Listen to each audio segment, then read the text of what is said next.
What is up, everybody? Today, I am excited to have with me Jaime Resendez, a real estate marketing strategist specializing in Facebook ads and Google ads. And he knows like all things internet. The guy is a freaking wizard. He's going to tell us today what's going on with Facebook and Facebook's recent changes and how we can make the most of them with our real estate businesses so we can sell more houses, because that's what we all want to do, right? Welcome, Jaime. Thanks for coming on, bro. Thanks for the invite. Happy to be here. Sweet. So tell us, give us just a little bit of your background so we know who we're dealing with here.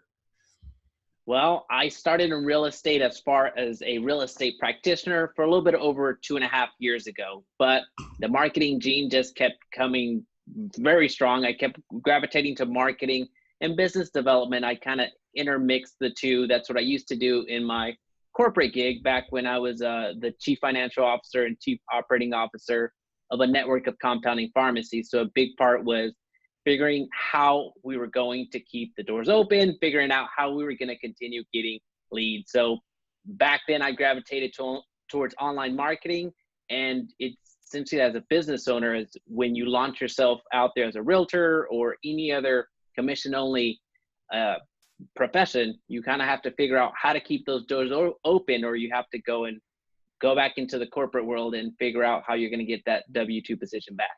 Yeah. So how important is having an online presence now in the 21st century for realtors? Is that relevant? Is it valid? Or should we just be pencils and pads and calendars and stuff? My goodness. No, so I think at this point, we all know the answer to that, but even beyond the online presence, the website is no longer going to cut it. No, that used to be the standard a few years ago. I would say 5-10 years ago, that was still hey, you have a website presence. That should be enough to get you findable on Google, and all the SEO strategies, you didn't even need them, as it was quite easy to rank on the first page, or at least from my experience. So the website is no longer going to cut it. Social media, you don't have to be a wizard or active on all of them, but you do need to make at least a presence on most of them and be super active on at least one of them. So if you had to choose one social media platform right now, it's 2019, we're getting into 2020 pretty soon here. If you had to just choose one, it's like, Jaime, I'm an old lady. I'm a typical realtor. I'm a 54-year-old woman. My wife's 55, so I can say this. I mean, she looks great. But I'm a 54-year-old woman, and all my kids are on Snapchat and Twitter and LinkedIn. No, they're not on LinkedIn. Well, maybe they are. And on Instagram, and I don't know where to go. I got a Facebook page that I never use. I don't have a YouTube channel. If there were just one place for someone someone's brand new into the social media space, and that's some people, I know you and me are all over it, but some people aren't. What would you say the one platform to be on would be? It would be Facebook. It is still Facebook. It has a ton of traffic. There's so many people there, and it's one of the easiest ones to get right, in my experience. So depending on your commitment level, at least get the bare bones fundamental Facebook page right. Now, if you're asking me which ones would I focus on? Yes. Facebook business page, correct? Facebook business page, absolutely. So thank you for catching me on that. I use it synonymously. You have the personal aspect, so you have a personal Facebook page, but you also get to create a Facebook business page. So whenever you see those posts on, hey, I just ran a Facebook ad and I got 30,000 leads for $100, when you see those posts that are completely egregious, they are using a Facebook business page in order to generate those leads. Okay. So yes, a Facebook business page, at bare minimum at this point, I would suggest you get right. Now, if you were asking me which ones would I focus on, if I'm intentionally going to double down and create my audience on, I would say YouTube and LinkedIn. Really? Tell me why. YouTube has it's evergreen. So as soon as you put a video out there, it's your digital salesman. You just replicated yourself. You're making that additional pitch, and people can access you at any time of the night. I know it sounds weird to say, but people can access the information that they're looking for at any time. And as long as you're providing value, you're establishing that relationship without being on the phone, without being in front of them, whenever it's convenient for them. So YouTube has 1.8 billion active users every month. So it's a huge platform. The traffic is there. Now. Yeah. Exactly. So yeah, it's probably more. And then LinkedIn, It's been how I like to describe LinkedIn is Just going back to where, YouTube, I talk about this a lot, but I want you to yeah, say it. Why? I mean, there's videos on Facebook. Why videos on YouTube? YouTube, well, Facebook is the instant pop.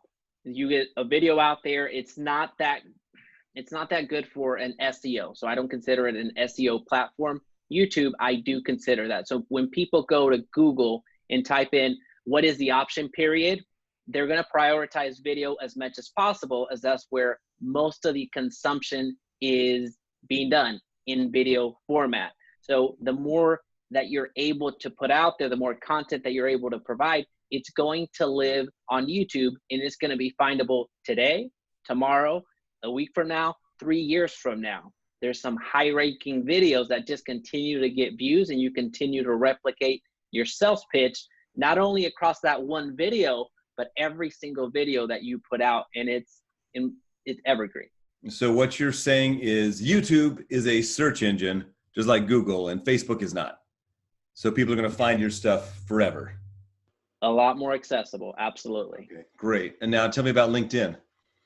LinkedIn is where Facebook was about 5 years ago. LinkedIn, do you use LinkedIn much? I do. I post on it frequently. Awesome. So LinkedIn's, if you see a new feature happen on Facebook, you're going to see it on LinkedIn a few months or a few years afterwards. So the latest thing that LinkedIn has done is introduce the live feature. Now we're used to going live on Facebook and Instagram, but LinkedIn, it was a 2019 arrival. So LinkedIn is very much to what Instagram and Facebook have been doing to promote the live feed. They're doing the same thing for LinkedIn. So there's a audience out there that's just ready to be captured, and you can grow an audience very quickly because it's still a blue ocean out there. So There's it's still kind of to be had. It's in its infancy kind of right now. There's not a lot of 100%. competition, not a lot of people marketing on it, not a lot of people selling on it. So you could be one of the new guys, the first guys to the party to a degree. Yes, absolutely. Now, are there consumers on LinkedIn, or is it mostly business owners? And I know business owners have to buy houses too, obviously. Talk about real estate. Are there many consumers there that have W-2 jobs? There are a good amount of consumers. So you'll see a lot of VPs, you're going to see a lot of managers, you're going to see a lot of presidents of corporations. So they may not be the people that started the company, but they would be W-2 positions that are focusing on establishing a network with other like-minded professionals in the space. So I forget the specific statistic, but the disparity between the average Facebook income and LinkedIn is drastic. I wish I would have had it readily available, but it's huge. So the average income on Facebook versus LinkedIn, there's really not even a comparison. So as far as captive audience that's out there, or audience that's out there to be captive, you're just looking from a financial standpoint that people that may be a little bit more ready to purchase a home in the future. It's I like those odds. So you've got buyers that are significantly more qualified on LinkedIn overall. So that's great. So that's a great place. In general, yeah, absolutely. Okay, awesome. And now today we're supposed to talk specifically about the changes. Facebook, all social media platforms are constantly changing. Tell us what's new, what's happening, what's relevant to us right now.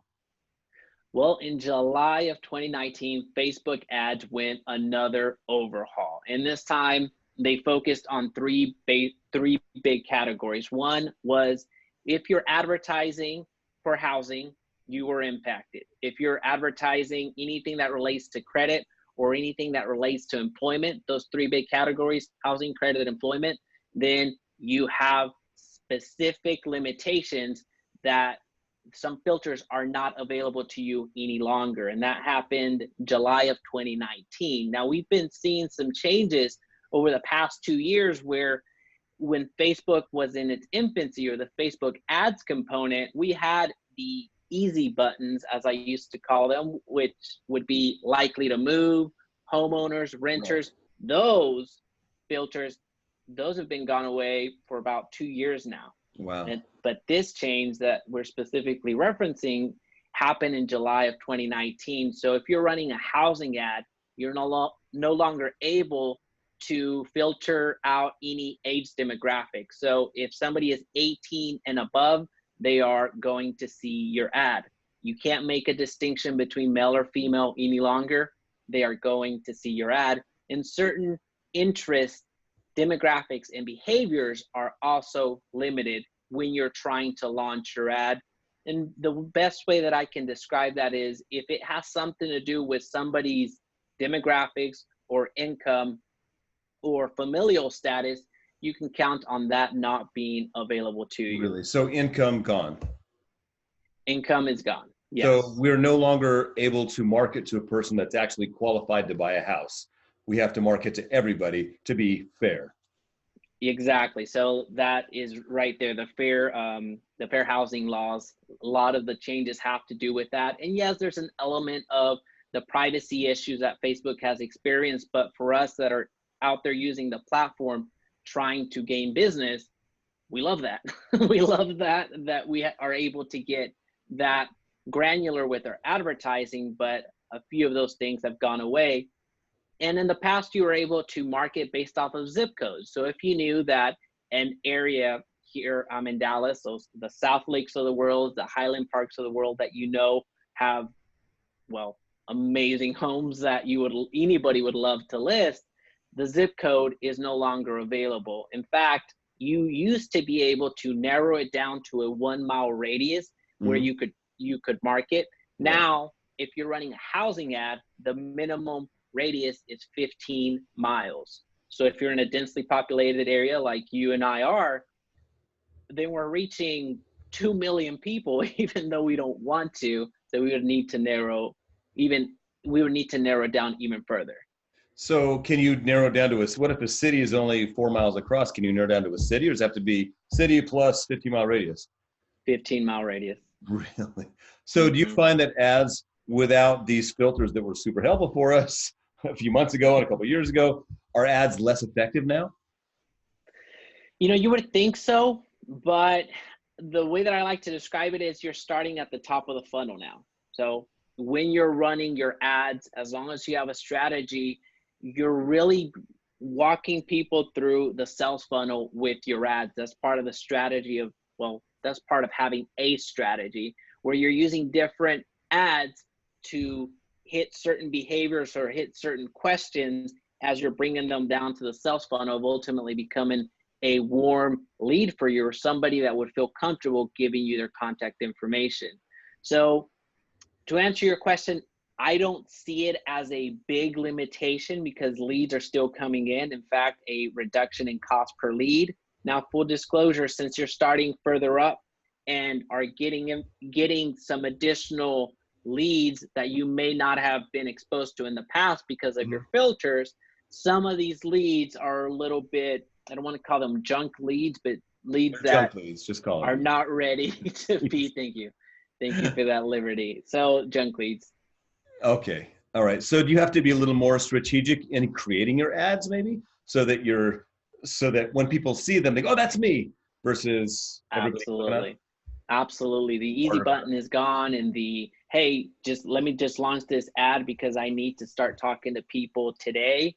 That is still available, but you have to be a bit more strategic in the way that you market. So this really highlights something that you and I have been speaking about this quite a bit with the Facebook Pixel, and having that installed. Not only is a Facebook Pixel something that gathers information for you, it gives you the opportunity to remarket. So whenever you start the conversation with one ad and a few people engage, essentially raising their hand, hey, I am interested in that, but I'm not going to give you my contact information. I'm just interested in what you have to say. Right. What the Facebook Pixel allows is for you to retarget with another ad, giving credence to the conversation and advancing the conversation a little bit further to where they ultimately do know you, like you, and trust you enough to have an actual conversation. Now, what are the things that you would target for typical, your typical 3+2 home that the average Joe Blow in your city can buy? What are the things that you would use as far as targeting? some interests that are still available. So one key thing that you're no longer able to do, you're no longer able to exclude people. Okay. So in At the all. past, you were able to target, and then if you were wise with your spend, you would exclude other realtors. Right. You can't do that You're no anymore? longer able to do that. No, No way. no, no, no. So what's Can you left is add, really interest. can you add people? Can you add Yes, so into it? you can narrow it down, absolutely, Like just but you use, can't exclude. just like for that example, could I say, I only want to target realtors. If I'm running an ad towards realtors, can I do that? Can I say just realtors? Interests, not demographics. So if So they're, essentially where you work, in the past, you were able to target people that were realtors, the profession yes, of real estate yes, agents. No longer. No, it's interest. really. Yeah. And you can't say works for Keller Williams, works for EXP. You can't say that. Are interested in Keller Williams, are interested in Century 21, are interested But in not Remax. no longer Correct. employed by. Correct. Really? Oh wow, that's a bummer. Like, I mean, both Exactly. sides being able to include or exclude for both of our Absolutely. worlds, selling houses and the other stuff we do. It's like, wow, okay, so that's crazy. Now, what do you do for someone what if somebody, yeah, I've got a Facebook page, but I'm not super adept at this technical stuff. What do I do, Jaime? If somebody, like, I've run ads, I've had you help me run ads. And even though I'm pretty technical and I've run tons of ads on my own and a few with you, which is super helpful. Thank you, by the way, because this guy knows way more about that stuff than I do, and I hate doing that stuff. What do you tell the new guy? Do you say, hey, I know you're not technical, but just muddle through it, take a course, or do you just hire somebody to do it? What does an agent that's not super technical do if they want to run Facebook ads? If they're absolutely willing to commit, I would say start with the free YouTube education first. And that's the reason I produce a lot of content, and very much the same what you do with your editing and helping people. I mean, for free. Start with your free. I'm not going to say immediately jump into a course, because you'll see what's involved. And then once you start getting some good feel on the creators that are actually providing value and not full of BS, then most of them do happen to have a course. Full disclosure, I do happen to have a course, but I would also like to say that I know what I'm talking about. But there's What's lot your of course? If somebody wants to take your course, where do they go? They would go to my YouTube channel, and it is on the banner, where you can just click on Facebook marketing for real estate agents and Google ads for real estate agents. They would just go to my YouTube channel, and my YouTube channel is just Jaime Resendez, and you'll find me. And it'll be linked down below here, so you guys can It'll check be it out. linked there. Absolutely. Not, but let me backtrack for a quick second. Is we started the conversation or a question ago on what is working right now. So what is working right now is certain interest. I've been split testing some new construction ads within my group, just sharing some results, sharing some ads that renters' interest is still there. So if somebody is interested in renters, I know it's not the ideal of the demographic being a renter, but renters is still there. I have been consistently getting leads between $2 to $4 in that range, and significant leads that are not junk leads. Another interest would be the standard Zillow interest. That one's still tried and true. Okay. You have, what is it? No, not homeowners. First time homeowner, house hunting. I'm just trying to remember right off the top of my head. Right. Those are some additional interests that you would consider running. But the most important thing that's gonna, and I'm not gonna say guarantee your results, but are gonna greatly enhance your results, is retargeting. So again, the days of just sending one ad into the interwebs is no more. You're not going to be as successful there. The most important thing is retargeting those people that have already raised their hand and engaged with your ad in some capacity, because at that point they're self-identifying themselves to having a real estate interest. So you're able to speak specifically to those people and retarget them. So you're not having to start from scratch from a 1.8 million inhabitants in your area.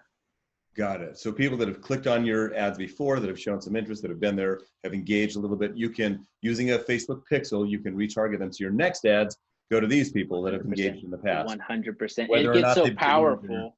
information or Yeah, not. no, absolutely. So it gets so powerful that you can do a video, produce a video, throw it out there and advertise, and you can target based off of how long they actually watched your video. So you can target it based off of, hey, I only want to advertise to people that watch 50% or 75% or 100% of the video. You can get that targeted.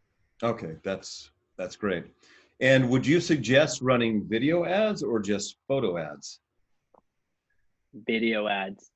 Video ads is very powerful. Now, there is a way in the ad creative when you're creating an ad for you to make the video, the images dynamic. So Facebook allows you to upload 6 images and actually make like a slideshow of it. Right. Six, I believe the limit is 10 or so, but you can actually make them move because there is that visual aspect that makes them stand out. If you can afford it, or if you have the dedication to actually make a video, it doesn't have to be super produced by any stretch of the imagination. They don't have to be to your standards, which are amazing, which I wish I had that those skills, but not all of us do, Trevor. They don't have to be so amazing in that world, but as long as you have something visual, something moving in motion, and you're able to put a video out there, it's going to perform much better than a standard image. Okay, so video for sure. And then the other thing I asked you didn't, and you said for somebody starting out, go to a YouTube channel like yours and consume free content, learn how to run a Facebook ad, and then maybe take a course to dial it in. What about, it's like, dude, I don't have time, I'm selling houses, I just want to pay someone to do the ads for me. Do you know anyone that does that? So those would be agencies. I would just say reach out to me. I have not, I don't run an agency, but I know of some high quality agencies out there that that I would personally trust if I didn't have the capability of doing it myself. Okay, got it. All right. Where do you see things going in the future with Facebook? Is it going to become more and more restrictive, and is it going to get more and more expensive to run ads? Expense is going to be a big thing. Restrictive is going to be another big thing. I think we'll probably have one more big squeeze before it starts tapering off to where they may open up the reins back again. I do see them going a bit more lax in their advertising. I just don't see that in the very, very near future. And the reason I say that they're going to be a bit more lax in the future is Facebook is still the big player in the space. But Instagram, I know Facebook owns Instagram, but Instagram is super powerful. TikTok is rising very, very quickly. So competitors out there are going to do just that. They're going to compete. And in order for Facebook to continue being the dominant player in the space, they're going to need to make some adjustments. And one of those is allowing users to be a little bit more free and not as restricted. But the restrictions, I assume, are mostly because the government's clamped down on them. I don't think it's them wanting to do it. I think it's government mostly that's enforcing stuff, isn't it? Well, it's either you self-police yourself or we're going to police you. That's how I've seen it. Yeah. Or that's my interpretation. Now, you mentioned something, like I heard that like Gary Vee or Grant Cardone or somebody was on TikTok. So I recently I jumped on TikTok for a couple of days, and I'm like, everyone on there seems like a 14-year-old girl. I mean, is anybody on TikTok an adult that can buy a house? I don't know the specific statistics, but more and more people are jumping on TikTok. I wouldn't bank on many people above 50 years old or even 40 years old to be on TikTok yet. But I would suspect. What's that? But we know that every platform starts with the kids on it, then the parents come along and ruin it. So the parents have well, there you go. Like we have with Facebook. And and you see it with Instagram. The age demographic, I believe 77% of the users are below the age of 44 at this point in Instagram. Yeah. Yeah. And us old people, I'm old. I'm like you're my kid's age, but I'm 55. And there's more of us jumping on there, but still it's mostly most people that look better on camera like you, Well, and Gary Vee is, I mean, he's made a name for being way out in front of trends. Yeah. And I do follow him, and I do have a lot of respect for what he's saying. One of the things that really stood out to me was if you go out and invest in that space, the counterpoint to that, the counter to what you mentioned is, well, yeah, maybe the audience isn't there now, but what about being that first mover in this space that starts garnering that attention to when the people that are actually going to purchase homes or list their homes, they have a big power player, and that first mover advantage is real, that there could be an opportunity for people. So Jaime's advice, jump on LinkedIn and TikTok, two almost identical platforms. Pretty much. I would think that the income is a little bit different. Are you on TikTok? Just an account, but not active. Okay, because I want to see you lip syncing on TikTok, man. I'll work on that. I'll work on that. I have a few songs that I'm going to go straight to. All right. Do you have any last words of advice for our agents wanting to kill it with Facebook ads? Facebook pixel. I cannot overstress that enough, and it's something that at one point it was a luxury. Like, yeah, I think when I get to it, but now if you're going to make it successful, if you're going to make Facebook ads, make a good, valiant effort at Facebook ads. The Facebook pixel is something that you can't forget to do. At bare minimum, install it, start gathering that data. Don't waste the audience. So the way that Facebook works is as soon as you install it is when the counter starts. So you don't get the data from when it wasn't there because there's no way for it to collect it. On your website, you start from day one once you install it, and the traffic that you generate for the past 180 days, that's the cap. So you can only monitor the past 6 months. If you don't have the pixel on there for your website then you can't monitor anything. Now, for Facebook business page, you get the benefit of going to an entire year. Mm-hmm. So it captures all of that information, but again, it's contingent on you actually creating the pixel and then installing it where you actually want to track the data. Right. Okay, cool. Great information. And last question, Jaime, how effective can Facebook ads be for generating actual business? Like, I mean, I've run them and I've gotten leads, but it seems like it's really hard to close a deal from Facebook ads. What's the trick? The trick is follow-up. And people don't want to hear that because that is not very sexy. Yeah. Follow-up is the closing ratio. I make no bones about it. The closing ratio is different, much different than if I were to refer somebody in your neck of the woods, or if somebody were to walk into my open house. The ratios are different. Right. As long as you have a strong follow-up game, you're going to be okay. So the beauty of Facebook ads is that they're scalable. So while it may take a few more leads for you to ultimately end up with a commission check, you can make it bigger much faster. There's only a finite number of doors that you can personally hit up if you're door knocking. Right. A finite number of calls that you can make, which is still a lot, but at the same time, it's time invested on your part, and it's not as scalable as Facebook ads. Right. Awesome. Thank you so much, Jaime. That's like a ton of confirmation. You guys rewatch this. Go to Jaime's channel. It's Jaime Resendez, youtube.com/Jaime Resendez. Is that right? Absolutely. Go there, watch his videos, learn. I'm sure you have one on how to install a Facebook pixel. Does that exist on your channel? I even have 3. You got 3? Yeah. He's got 3 on how to install a Facebook pixel. That one kind of blew your mind. Plus, he's got a ton of killer videos that help you do pretty much every aspect. And when you're ready, just get his course and dive in. And that'd be probably the easiest way if you're serious about it. Thank you for being on. I can't wait, all of y'all, to see the stories you have to share.